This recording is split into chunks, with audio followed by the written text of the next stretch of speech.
Hello, welcome back to another lecture. In this lecture, we are going to be starting a new assembly file and we are going to be placing our first component into the assembly. To start a new assembly file, click New, select Assembly and click OK. So it is going to bring you to this screen, and on this screen it is asking you to place your first component. So we'll select Browse to browse to our file location. So make sure you download the asset folder so you can follow along, and select your check body and click Open. When your check body open, don't click on the screen.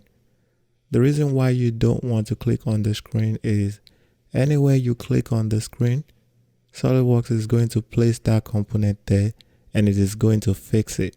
So instead of clicking on the screen, what you want to do is click this check mark up here to click OK.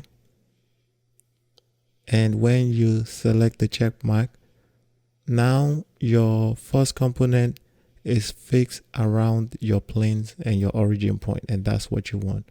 So if I hover over my planes, you can see that my check body is centered around those planes. For example, I can section it by the front plane, the top plane, or the right plane, and if I click OK, you can see that it is sectioning it around it. So that's what you want. And another thing you should know is that when you place your first component in, it is going to be fixed. You can tell your component is fixed by the F sign over here in your feature manager tree. And if we select this part and try to move it right or left, we can't. The only thing we can do is rotate it around the origin point. So that's another way to tell that your component is fixed. That is how you start a new SolidWorks assembly file. Thank you, and I'll see you in the next lecture. Bye.